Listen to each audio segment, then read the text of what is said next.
In this video, we're going to go over a script in response to someone that might bring up or ask, do you guys do this? Do you guys work in the rain, or, I have a clog, or do you guys work in all weather conditions effectively? Oftentimes that means, do you work in the rain?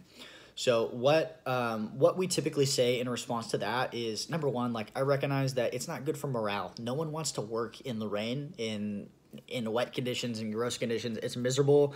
I don't want to have people have turnover because they hate that part of the job and it's miserable. I don't want to be cleaning gutters when it's raining and wet. I understand people need help and we'll try to help them as soon as we can, but it's not good for morale, number one. That's not something to tell them, but I know that internally.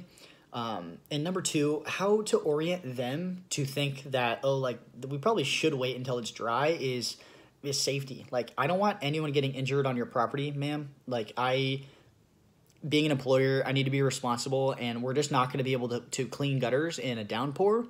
If it's like a mist or a slight drizzle, or ideally we can find a time in which there's no rain occurring so that we can get your task done safely, because I don't want anyone injured, and I particularly don't want anyone injured on your property. So those are particularly the second part is what we can express to customers in regards to, do you clean gutters in the rain, or, do you work in the rain, is just reassure them that it's really not the best for safety. I want to be a responsible employer. I don't want anyone getting injured, and I especially don't want anyone getting injured at your property, since that's where we will be working.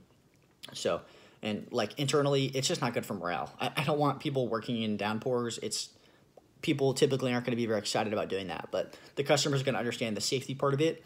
So express the safety part to the customer. They'll understand that, and they'll say, yeah, that's totally fine. Let's find the soonest dry day or whatever that might be, so that we can help solve their problem as soon as we can.